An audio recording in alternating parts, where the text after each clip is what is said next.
Week 14 of the college football season, also known as Rivalry Week, also known as the regular season finale.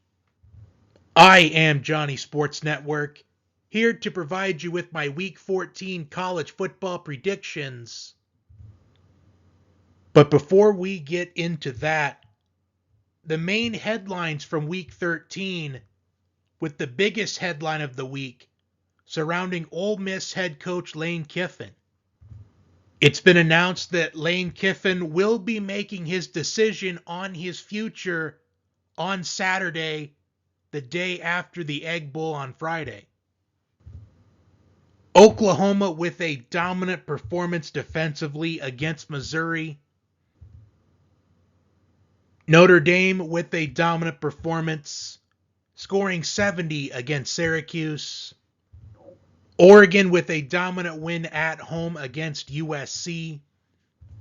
It was survive and advance at home for Utah. A high-scoring game against a Kansas State team that's had a disappointing season.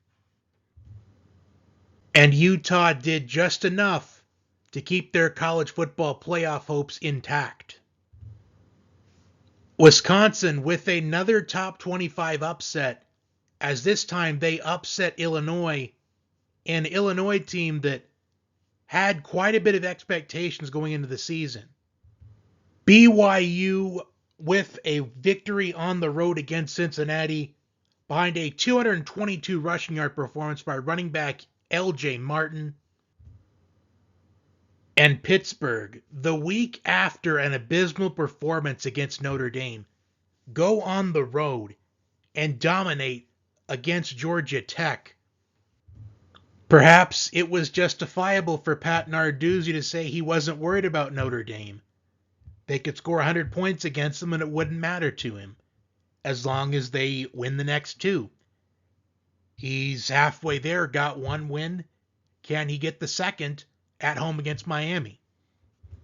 When I looked at the slate for Rivalry Week, there was honestly almost 25 games that I felt like I could have chosen from. For me, the main 7 for Rivalry Week, Alabama and Auburn. I went with that game because it's the Iron Bowl. Arizona and Arizona State. I was down to Arizona and Arizona State or Oregon and Washington, because I have a feeling that either Arizona or Washington will be in the top 25 in the playoff ranking this week. But I ultimately went with Arizona State because Arizona State, they still have a slight bit of hope to reach the Big 12 championship game. But Oregon and Washington will be in the best of the rest. Georgia and Georgia Tech, Miami and Pittsburgh, Vanderbilt and Tennessee, Ohio State and Michigan in the game. And concluding with what I think is the biggest game of the week, the Lone Star Showdown, Texas A&M and Texas. And without further ado, let's get to the Week 14 college football predictions right here on the Johnny Sports Network. The first game on the docket, Alabama and Auburn in the Iron Bowl. Alabama is 10th in scoring defense, giving up an average of 16.2 points per game. They're 9th in total defense, allowing about 271 yards a game. However, in this rivalry, or any rivalry in general, stats, records, rankings, they don't matter. And this season, the Iron Bowl is in Jordan-Hare, where some of the most iconic moments in college football have taken place. The kick six, perhaps the most iconic moment in college football history.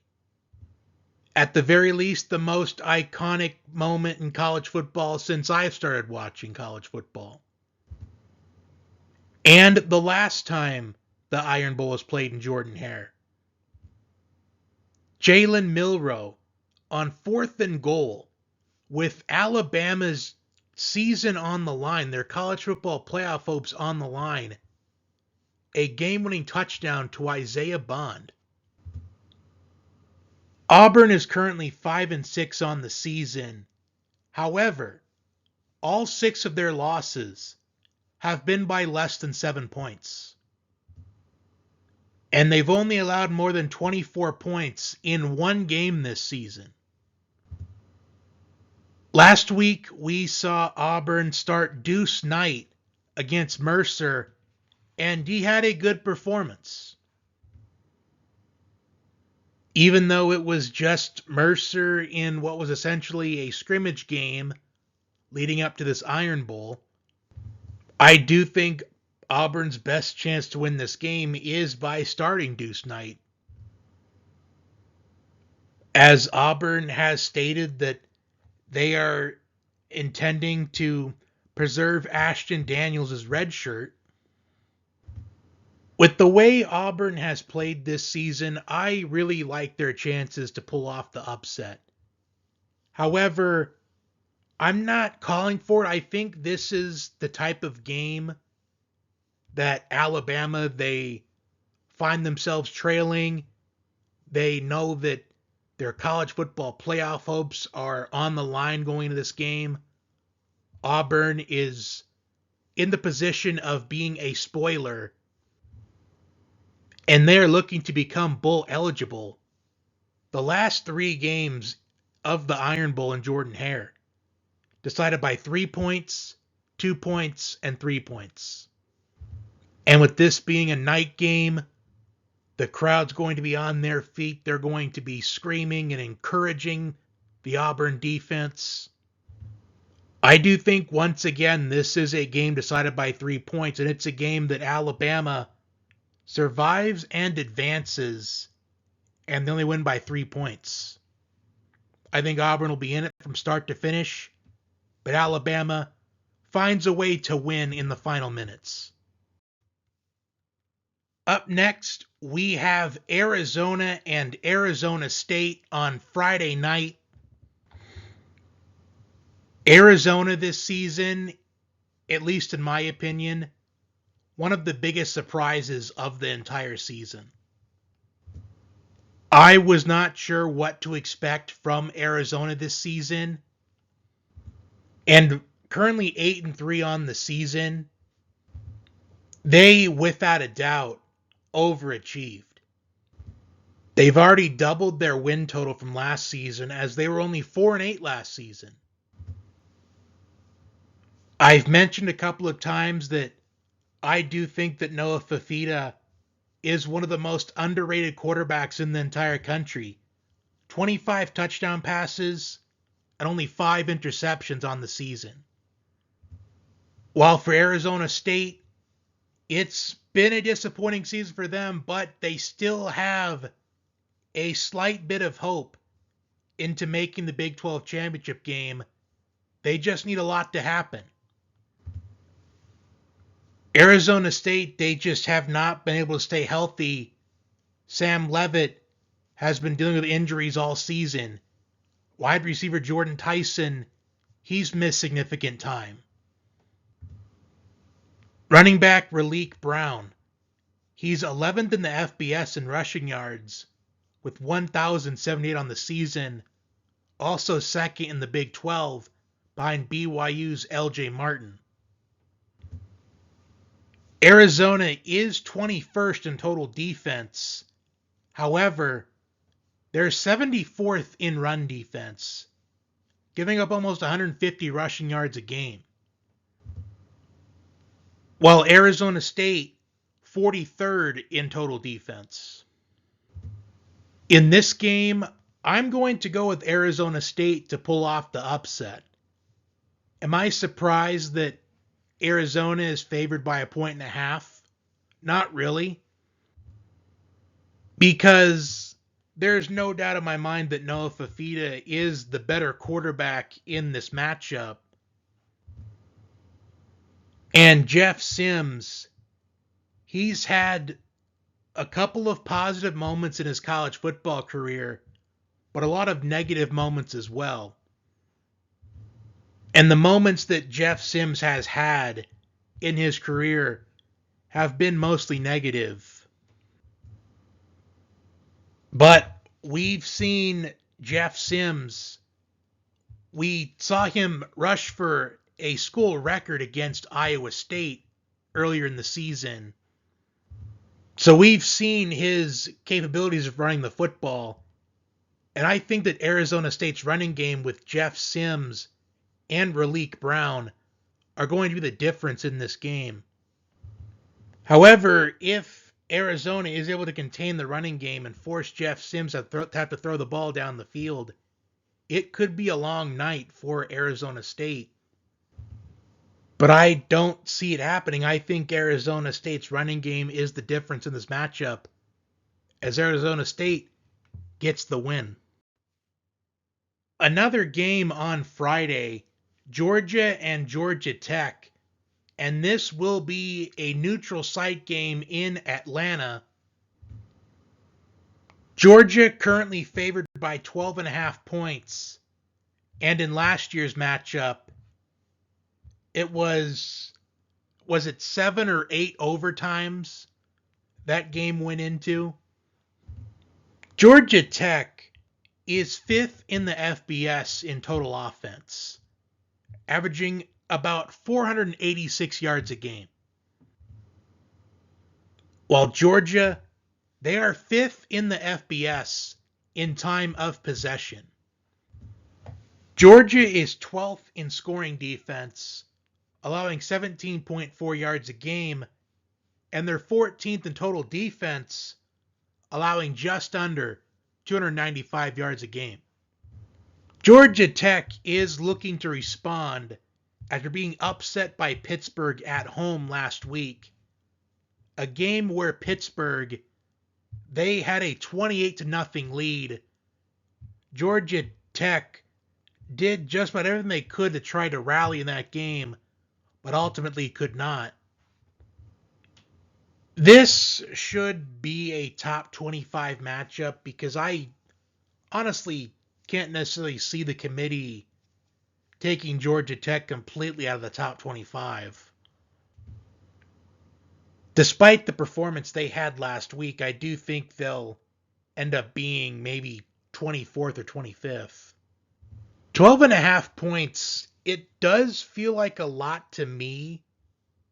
However, both of these teams, they're trending in opposite directions. Georgia has looked more vulnerable this season than what we've been used to seeing in the past. Georgia has been resilient multiple times this season against Tennessee, against Ole Miss, against Auburn, against Florida. But in their last 3 games, Georgia is averaging 37 points per game. While Georgia Tech, they've allowed an average of 41.33 points per game in their last 3 games. Georgia hasn't been the friendliest team against the spread this season. However, I know that Georgia is fully capable of covering this 12.5. But to me, it feels like that Georgia is going to have a big lead in this game, maybe up by 17 points with about 3 minutes left. Maybe Georgia gets a little complacent, maybe rest some of their starters for a late Georgia Tech offensive drive, because it's possible that Georgia could be playing next week in the SEC championship game. I'm picking Georgia to win, but as far as winning by more than 13 points, I'm just not sure if that's going to happen, because I just have a feeling if Georgia's up by 3 possessions in the fourth quarter, do they take out a significant amount of their starters? And Georgia Tech, they end up covering at the very end. I think Georgia Tech at plus 12.5 could be a good value pick. But of course, I think Georgia wins outright. Miami and Pittsburgh, both of these teams with a slight chance to make the ACC championship game, but they need a lot to happen. In this matchup, Miami, they have a lot more to lose than Pittsburgh does. Because in Miami's case, they still have a chance to be an at-large bid for the playoff. And we're in a slightly similar position than last year going into rivalry week, the final week of the regular season. Miami, a win, and they're in the playoff.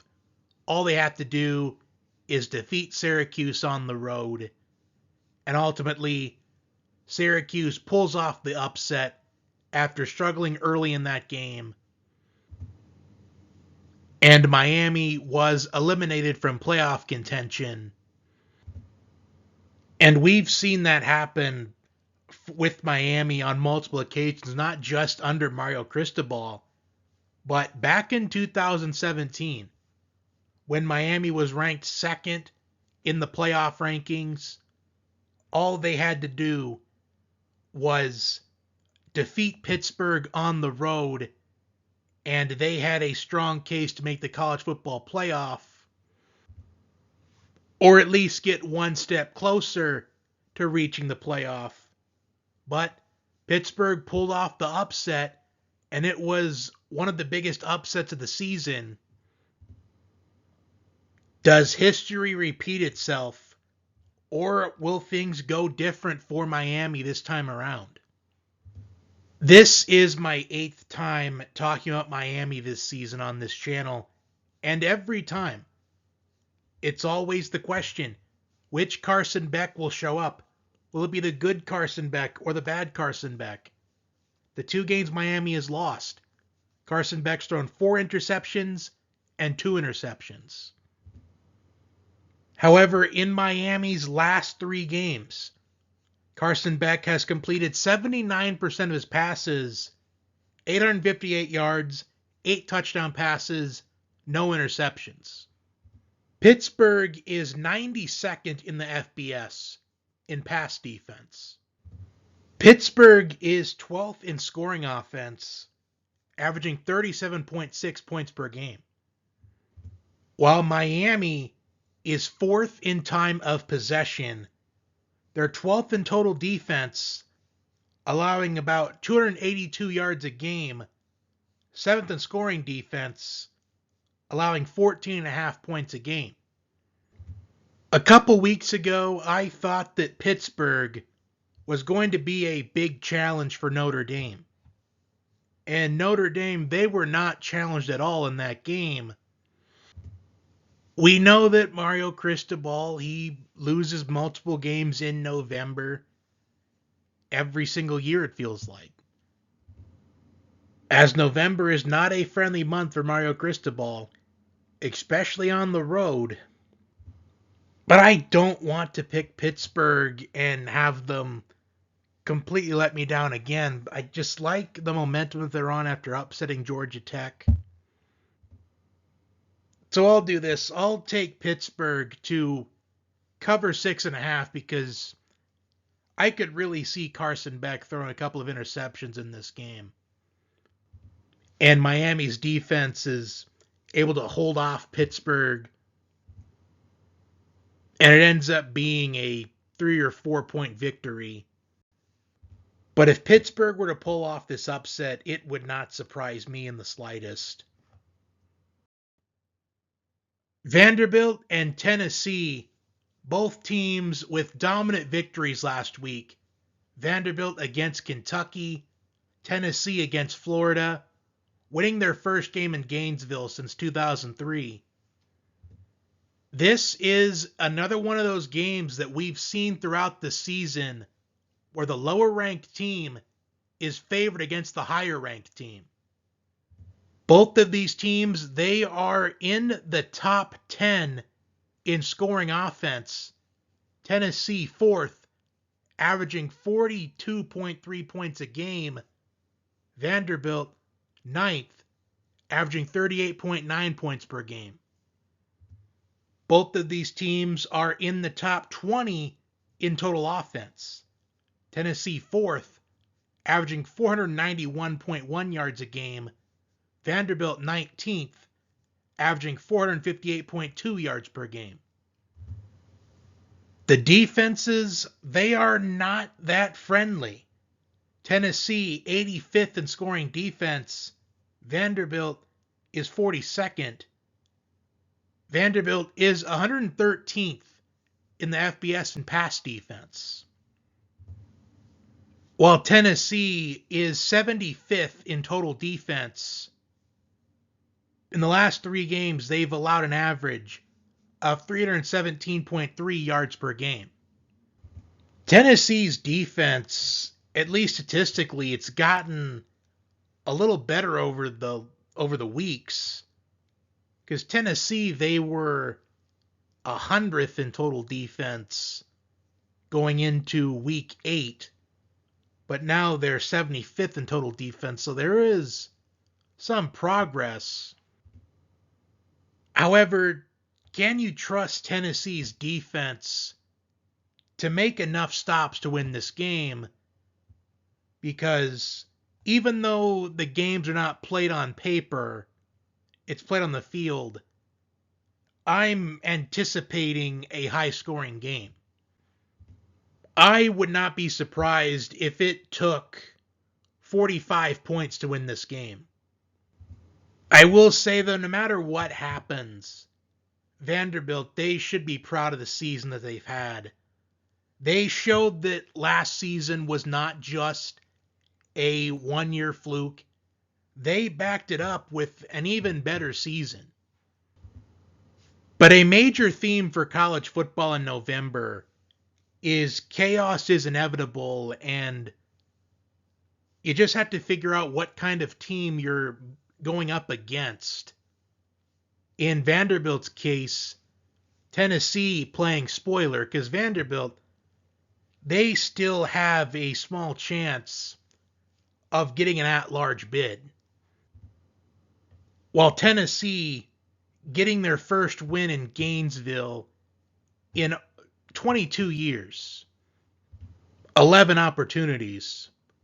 I like the momentum that Tennessee is on. And once again, this is another one of those games that we've seen a lot this season where the lower-ranked team is favored against the higher-ranked team.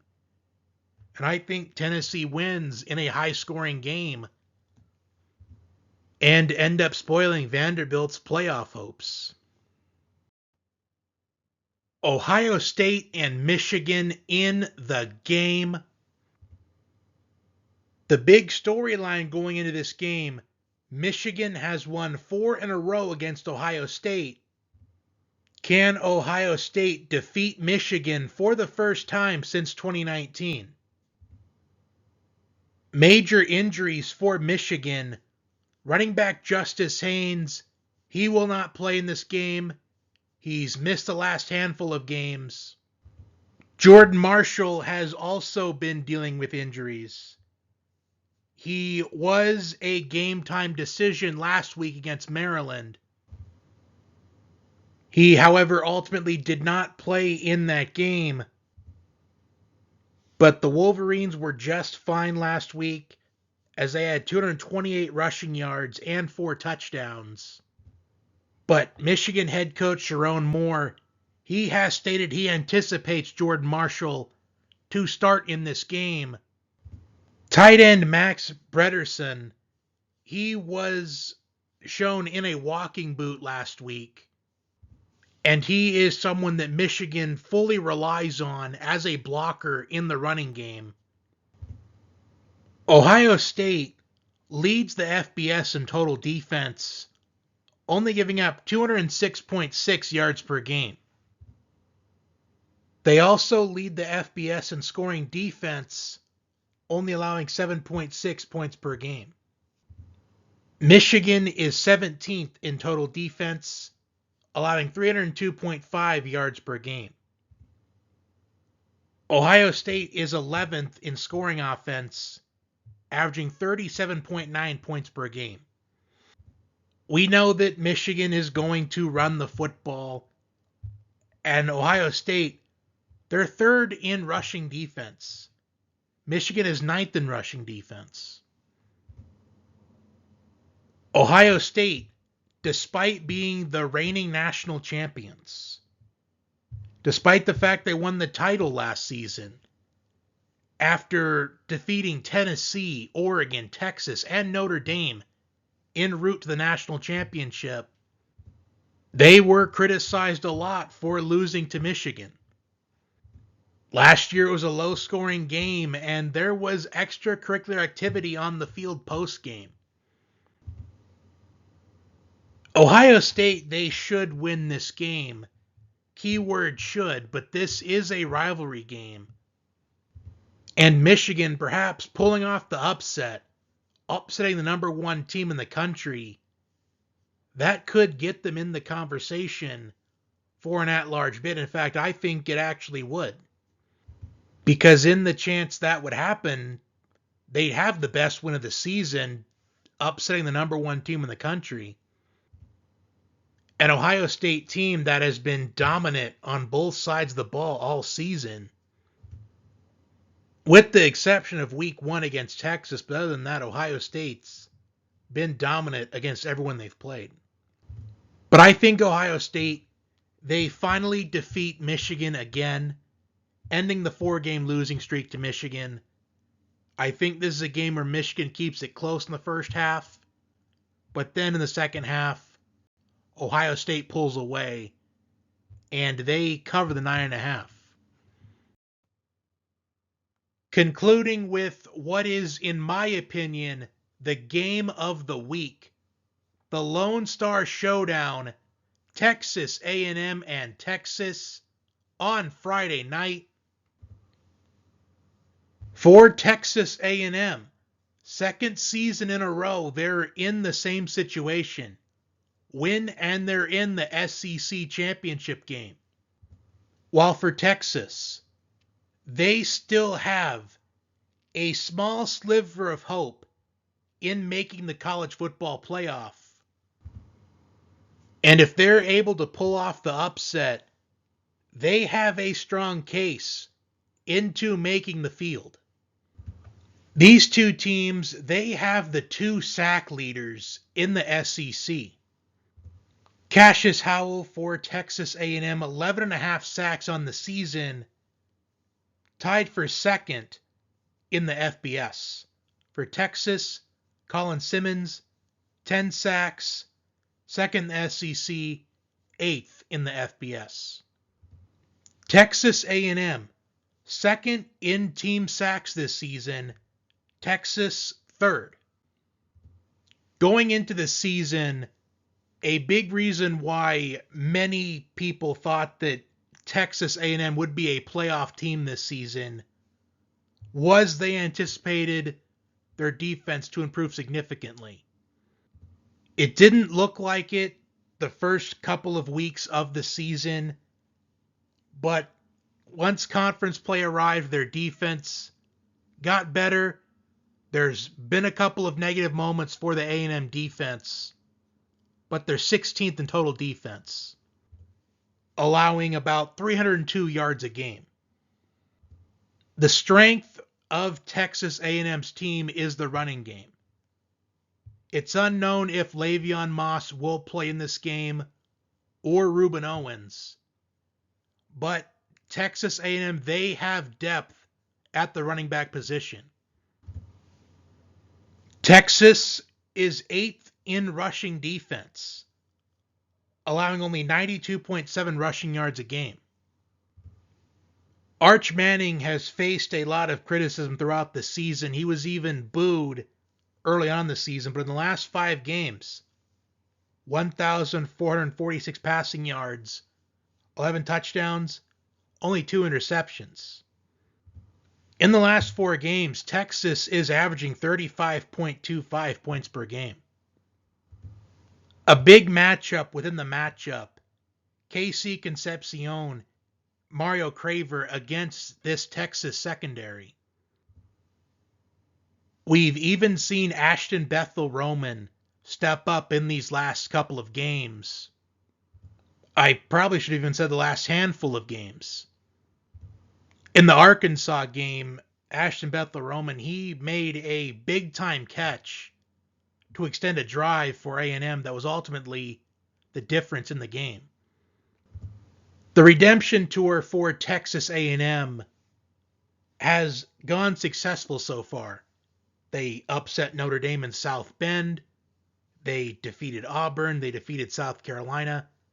Next up is Texas. And with that game last season where Texas won 17-7, Texas A&M, they left so many opportunities of scoring points. They left so many points on the board.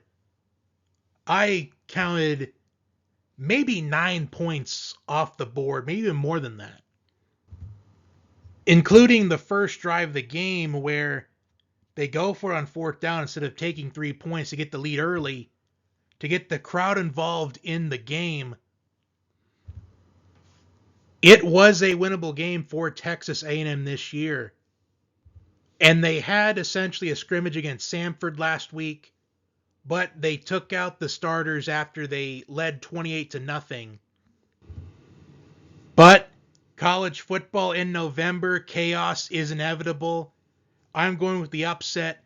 I'm taking Texas in this game, spoiling A&M's chances of going to the SEC championship game.